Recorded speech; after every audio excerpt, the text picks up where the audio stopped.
Bom, e nós estamos recebendo aqui nos estúdios do Jornal da Manhã, gentilmente nos visitando, o secretário estadual da Educação, Rocieli Soares. Secretário, bom dia, obrigado pela visita. Bom dia, Thiago, bom dia, Vila, bom dia a todos os ouvintes da Jovem Pan. É um grande prazer estar aqui para falar um pouquinho de educação. Claro. Secretário, nesse primeiro mês do massacre em Suzano, a gente tem colhido muitos depoimentos, pessoas falando que precisam ainda, claro, de apoio psicológico. De que maneira a Secretaria tenta trabalhar com isso? Porque é um dano irreparável, obviamente, né? A tragédia de Suzano é uma coisa que não foge de qualquer curva de normalidade, de qualquer processo de segurança meramente, né? Nós temos necessidade de tratar daquilo que é segurança, mas Suzano vai muito além. Nossa preocupação primeira foi cuidar das pessoas desde o primeiro dia, desde o dia que aconteceu até agora.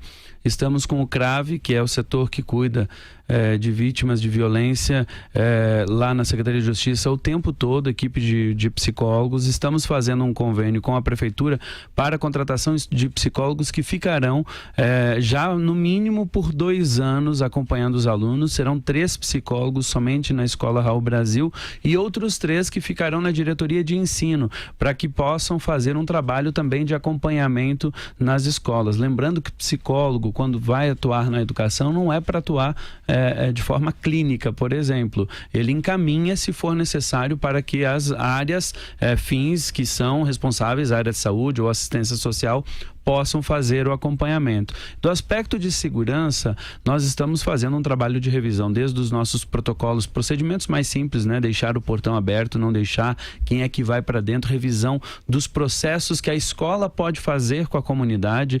Por exemplo, nós estamos nesse momento tentando trazer tudo para uma plataforma digital, para atendimento ser mais digital. Se quer a segunda via do seu certificado, você não precisar ir na escola, não precisar entrar na escola. Coisas simples que diminuem o fluxo e podem trazer mais segurança. E lógico, com um olhar muito especial para Suzano, especialmente para Raul Brasil, que é uma escola que precisa se reerguer com o seu tempo, com a sua reconstrução, e nós vamos dar todo o suporte para que isso aconteça. Secretário, o triste episódio, né, de Suzano abriu uma discussão que tinha em outros estados, mas recolocou, ao menos de forma mais presente, a militarização das escolas. Inclusive, tinha veio uma notícia aí que essa escola seria militarizada por determinação, inclusive federal, que eu achei estranhíssimo, que devia estar errado, afinal isso está vinculado à Secretaria Estadual da Educação. Mas deixando de lado esse equívoco, que as pessoas muitas vezes não entendem as esferas de cada atribuição de município, estado, governo federal. A ignorância hoje é comum no Brasil, as pessoas dissertam com a maior tranquilidade sem saber nada sobre qualquer assunto, né? Via WhatsApp. Aprende em 3 minutos, é um fenômeno brasileiro. Militarização da escola é bom ou ruim? Bom, primeiro que deixar muito claro, não houve nenhuma discussão por parte do Estado de militarizar realmente a Escola Raul Brasil. Eu entendo que em determinada circunstância, você ter uma escola em parceria com a Polícia Militar, alguns casos pode até funcionar, já tive essa experiência lá no estado do Amazonas, mas não é esta a solução para uma rede, para uma Secretaria de Educação, para uma rede de educação como São Paulo. Você pode ter alguns casos por algumas peculiaridades. O que a gente precisa olhar é para a raiz, garantir que nós temos um currículo bom, né, que é aquilo que vai dizer aonde a gente vai chegar. São Paulo está neste momento discutindo isso lá no Conselho, e isso é a nossa prioridade, e a gente fazer transformações que sirvam para a rede como um todo e não somente para pequenos grupos. Eu vou voltar à questão também ideológica. Sabe por quê, secretária? Porque hoje nós vemos esse tempo sombrio, são tempos sombrios, que as pessoas dissertam sobre o que não sabem, sabe? É uma coisa, outro dia alguém falou em marxismo cultural, eu pedi para ele definir, ele não sabia e ele não conhecia nada. Falou de Gramsci, eu falei, que livro do Gramsci? Ele não tem nenhum. Bem, tem a mania de Paulo Freire agora. Paulo Freire é o educador brasileiro mais citado no mundo. Recebeu o título de doutor honoris causa em mais de 40 universidades no mundo inteiro. Citado, seu método é adotado. Aqui, alguns que não o leram, inclusive, escracham, dizem que ele é um instrumento do comunismo. Lembrando que seu método nasceu no Rio Grande do Norte, quando Dom Eugênio Salles era bispo em Natal, e isso começou em 1961, na Igreja Católica, né? Mas o que o senhor acha, então, do educador Paulo Freire? O senhor acha que as suas ideias, elas servem, não servem, são boas, são ruins? Pela experiência que o senhor teve no MEC, na Secretaria do Amazonas e agora aqui de São Paulo. Eu acho que infelizmente, esses debates acabam se desviando por limitações, sejam elas técnicas, culturais e enviesadas. Eu vou dar um exemplo para explicar para o nosso ouvinte a questão, por exemplo, agora que tem do método fônico, que virou um antagonismo, né? Ou é Paulo Freire ou é o método fônico que a ciência reconhece e tudo mais. O método fônico é um bom método, mas ele não precisa ser e não deve ser o único. Ele deve ser um instrumento na mão do professor que, de acordo com o perfil do seu aluno, pode ser trabalhado. É isso muito mais que a obra de Paulo Freire fala. Nesse sentido, eu concordo, por exemplo, que dar os instrumentos para os professores atuar junto aos seus alunos pode funcionar. Eu acho que nós não podemos perder tempo com debate errado. Nós não temos, por exemplo, hoje clareza no nosso país da ciência investindo claramente naquilo que dá certo, para dizer o que dá certo dentro da educação do nosso país. Nós vamos muito, você falou aqui do WhatsApp, né? Do nosso conhecimento, o que a gente aprende em 3 minutos e sai comentando para o mundo. As redes sociais trouxeram para o mundo da educação ainda com mais claridade essa falta da cientificidade. Eu acho que Paulo Freire tem sim muita contribuição boa, não é que esteja toda ela correta, mas sim, tem muita coisa boa. Mas eu entendo que o Brasil precisa virar a chave. Nós estamos, por exemplo, agora trabalhando com a FAPESP para abrir uma área de investimento justamente para que a ciência possa ter clareza no papel da educação. O que dá certo na alfabetização dentro do Brasil? Porque deu certo na Inglaterra, o método fônico, não quer dizer que ele seja a regra para toda a nossa nação. Mas eu tenho certeza que a ciência dentro do Brasil pode nos ajudar, por exemplo, a responder esse tipo de questão. E acho que esse é um caminho fundamental que nós precisamos percorrer no Brasil. Secretário, falando sobre as propostas do senhor para melhorar a avaliação dos alunos, São Paulo voltou a liderar o IDEB, mas o senhor tem algumas propostas, por exemplo, em relação ao SARESP, que poderia ocorrer somente nos anos em que não tivesse o SAEB.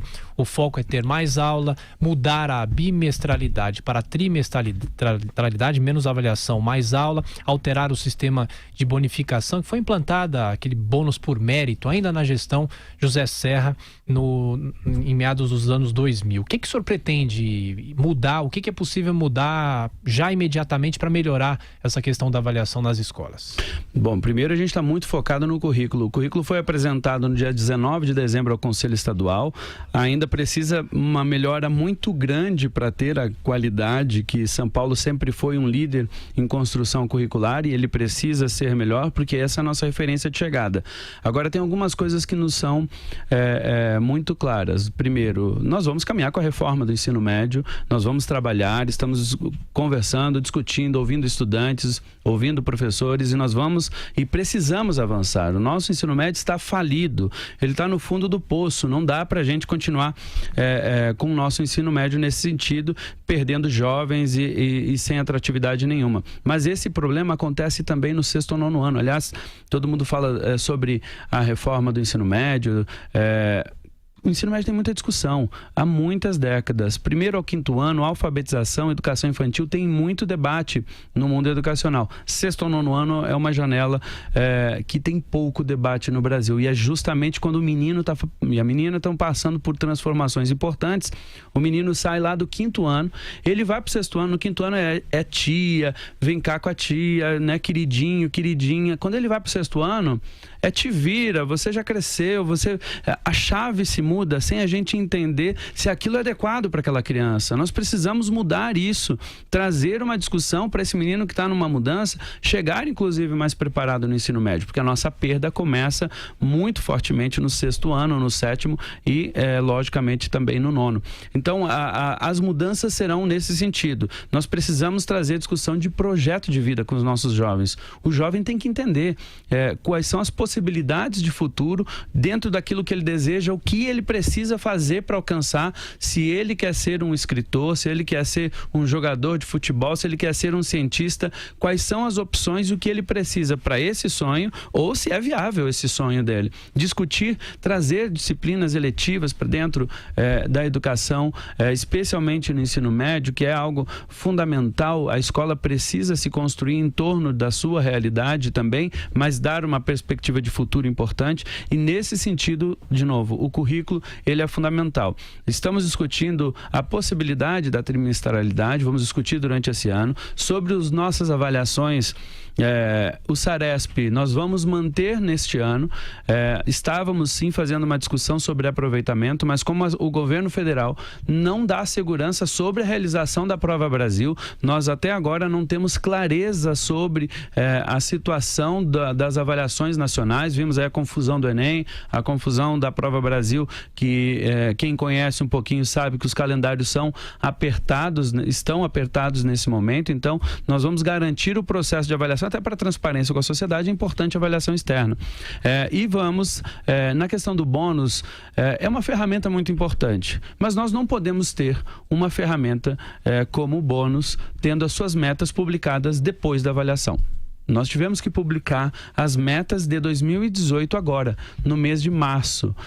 Estamos em processo para pagamento do bônus. Ora, eu preciso estabelecer com muita claridade, junto com a rede, quais são as metas de cada escola, de cada conjunto, para que aí a gente possa, com os planos de trabalho que a gente já solicitou à rede, possamos então buscar alcançar e fazer as medidas necessárias. Com o secretário Rocieli Soares, de Educação do Estado de São Paulo, e a pergunta agora de Vera Magalhães aqui nos estúdios. Tudo bem, Vera? Bom dia. Bom dia, Tiago. Bom dia a todos. Bom dia, secretário. O senhor, na sua resposta anterior, falou que não há segurança quanto à realização de algumas avaliações que ocorrem neste ano, muito por conta, provavelmente, eu vou perguntar ao senhor agora, dessa confusão inicial do MEC. O senhor, quando saiu, deixou tudo equacionado no MEC para que as provas fossem realizadas, e o que faltou ser feito até aqui pela gestão, até então, do Vélez Rodrigues, agora do novo ministro Weintraub? Bom, todo o processo para a realização das avaliações estavam correndo normalmente até o início desse ano.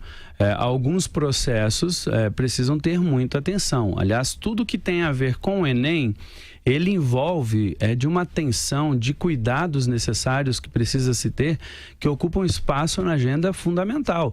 Vou dar um exemplo: a história da gráfica fechar e o governo federal não saber, tenho certeza que para mim foi falta de comunicação do Ministério acompanhar uma situação dessa. A esta altura do campeonato, nós estávamos sempre, o tempo todo, a equipe, o próprio ministro, sempre com envolvimento, pelo menos foi a experiência que eu tive e que eu vi o Mendonça Filho também vivendo dessa forma, porque é muito grande, vale muita coisa. O Enem é envolvimento do Exército, da Polícia Federal, de todos os setores do Ministério, junto com o INEP, porque é muito grande. A Prova Brasil, por exemplo, a gente fica com uma insegurança porque eles não dão clareza. Por exemplo, anunciaram que não teria a alfabetização, depois que seria amostral, e agora esperamos que o novo ministro tenha nos próximos dias já alguma clareza do que vai ser realizado, do que não vai, inclusive para que a gente possa ter um planejamento razoável nas redes estaduais. Essa é uma agonia de todos os secretários de Estado que desejam que a gente avance nessa agenda. As avaliações nacionais são muito importantes. Eu defendo uma mudança nas avaliações nacionais, especialmente na Prova Brasil. Eu acho que o Brasil precisa melhorar o seu sistema de avaliação, mas eu acho que não é neste primeiro ano de governo que deveriam fazer, né? Mantém a série histórica em 2019, realiza as avaliações e trabalha para mudar a matriz, mudar o modelo da avaliação para o ano de 2021. Não dá mais para a gente só avaliar a língua portuguesa e matemática dos meninos. O mundo inteiro, se a gente olhar o PISA, ele já está avaliando as ciências há muito tempo e já está trazendo discussão de avaliação de socioemocionais, para a gente entender qual é, por exemplo, as outras habilidades e competências do século XXI que precisam ser desenvolvidas. E o Brasil está lá, em língua portuguesa e matemática. Então, tem que ter língua portuguesa e matemática, mas nós temos que trazer outros aspectos para avaliação. Essa chave precisa ser mudada. Então, se eles querem mudar, ótimo, vamos discutir isso com o Brasil todo e estaremos à disposição para isso. Mas tem que dar segurança para aquilo que vai acontecer dentro desse ano. A questão do analfabetismo, eu não sei quais são os números de São Paulo, mas como é que a Secretaria de Educação consegue enfrentar essa tragédia nacional, né? Porque é um absurdo um estado como São Paulo ainda ter analfabetos, não sei o número tal. Ou ter semi-analfabetos ou analfabetos funcionais, né, que na verdade mal sabem escrever o nome, escrever um pequeno texto de 10, 15 linhas e realizar as 4 operações. Tem noções básicas. Como é que está essa situação no estado de São Paulo?